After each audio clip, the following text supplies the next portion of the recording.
Hace unos días los ticos eligieron a su nuevo presidente. El presidente actual, Rodrigo Chávez, electo en el 2022 en una ola de populismo, no puede reelegirse por un segundo mandato consecutivo, pero su sucesora, a quien eligió por dedazo, Laura Fernández, fácilmente ganó la elección con un 48% del voto, así evadiendo un balotaje. Por mucho tiempo, Costa Rica ha sido una de las democracias más estables de Latinoamérica, teniendo una estabilidad institucional sin paralelos en la región, y realmente la democracia de Costa Rica está más parecida a una democracia nórdica, algo que cuadra cuando consideramos la historia del estado de bienestar en el país y su estabilidad y paz.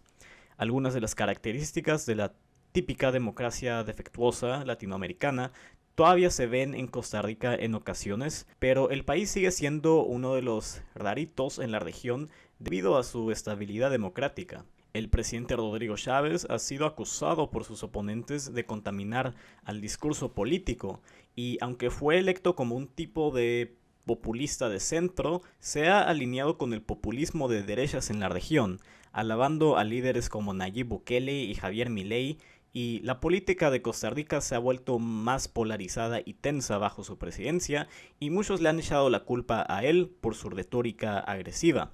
La violencia también ha aumentado durante su mandato, lo cual ha preocupado a varios costarricenses, pero a pesar de todo esto no hemos visto un riesgo verdadero hacia las instituciones en el país, y Chávez ha tenido una popularidad relativamente alta en la población. Y gracias a la popularidad de Chávez, su sucesora pudo ganar las elecciones tan fácilmente. Básicamente todas las encuestas estaban proyectando una victoria de parte de Laura Fernández, pero las encuestas no proyectaron los resultados que obtuvo el candidato que quedó en segundo lugar, Álvaro Ordamos Chávez, un centro izquierdista del Partido Liberación Nacional. Álvaro Chávez solo estaba obteniendo alrededor de un 10% en las encuestas, pero terminó obteniendo el 33% del voto. Y ahora la victoria de Laura Fernández significa un continuismo del gobierno y entonces significa que Costa Rica permanecerá como un gobierno aliado confiable para los Estados Unidos. Y aunque Laura Fernández no está tan a la derecha como varios líderes en la región, y realmente es más acertado describirla como alguien en la centro derecha, aún así su victoria se suma al giro a la derecha que hemos visto en Latinoamérica estos últimos años. Las elecciones en Costa Rica inauguran una temporada electoral que será clave para el futuro de la región. Veremos elecciones presidenciales en Perú en abril, en Colombia en mayo y Brasil en noviembre. Todas estas elecciones serán clave para el balance del poder en la región, no solo en el eje de izquierda a derecha, sino también en el eje de alineación y escepticismo hacia la presencia de Estados Unidos en la región. En el caso de Costa Rica, los incumbentes de la centro derecha tuvieron esa gran victoria, pero no es necesariamente una indicación de lo que pudiera suceder en las elecciones de otros países, ya que cada país tiene una situación muy diferente. Y además, esta victoria ya era muy esperada. Y ya hablando de otra noticia importante que vimos esta semana, el presidente colombiano Gustavo Petro tuvo una reunión con el presidente Donald Trump. Petro y Trump han tenido confrontaciones bastante públicas este último año. Vimos una guerra de aranceles y tensiones diplomáticas y principalmente esta reunión se llevó a cabo para poder aliviar esas problemáticas. No era el caso que Colombia y Estados Unidos hayan roto relaciones o comunicaciones diplomáticas, pero el diálogo entre los dos se había disminuido y esta reunión ayudó a normalizar esas relaciones otra vez.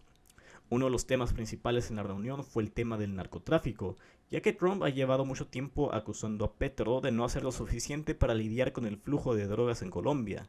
Eso fue parte del razonamiento que tuvo los Estados Unidos al imponer sanciones al gobierno de Petro. Esto se habló en la reunión y lo más probable que veremos a causa de esta reunión es un regreso a la cooperación constante entre Estados Unidos y Colombia en esta materia.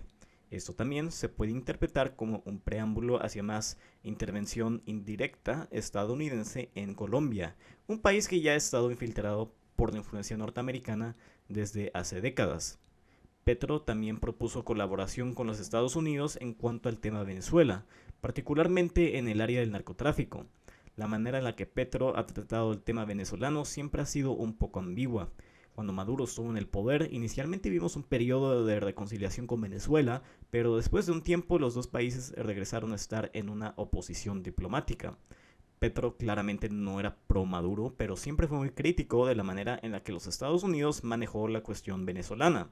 El implicar que quiere colaborar con Estados Unidos sobre Venezuela puede ser interpretado como un tipo de concesión. Ha aceptado que los Estados Unidos está a cargo del destino de Venezuela y que Colombia tiene que seguir lo que Estados Unidos marca para Venezuela. Otro problema que fue hablado en la reunión fue el conflicto diplomático que actualmente tiene Colombia con Ecuador, un país liderado por el presidente pro-Trump y de derecha Daniel Noboa. Trump dijo que él sería un mediador en el conflicto entre los dos países, el cual ya ha llegado a una escalada en los aranceles entre los dos países, y vamos a tener que esperar para ver si esta mediación de Trump pueda solucionar este conflicto diplomático. La reunión de Petro con Trump se puede interpretar como un tipo de concesión por parte de Petro. Después de todo, después de presentar una posición a Trump desde una perspectiva antiimperialista y humanista, aunque no socialista, Petro ahora ha afirmado que jugará en acorde a las reglas del juego que ha impuesto Trump. Y es en un punto difícil. Decir que se ha vendido o algo así sería una generalización. Tenemos que ver esto desde una perspectiva geopolítica o más bien pragmática, pero aún así tomando esto en cuenta, sigue siendo verdad que la perspectiva diplomática de Petro tiene poca congruencia con los discursos nacionalistas de los que habla en Colombia, y de todas formas Petro y Trump obtuvieron lo que los dos querían en esta reunión. Trump ahora tiene una Colombia que se va a comportar después de meses de darle la contraria a las iniciativas impulsadas por Estados Unidos, y Petro ha obtenido una normalización en la comunicación entre los dos países.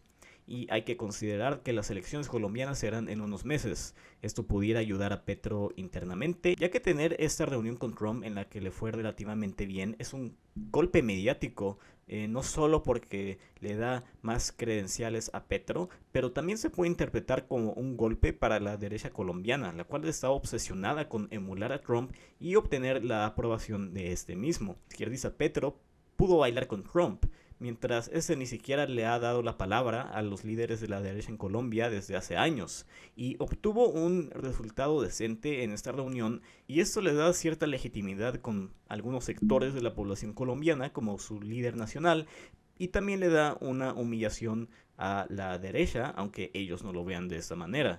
Y así que la pregunta es si Petro cedió a Trump, y desde una perspectiva puramente ideológica, quizás sí.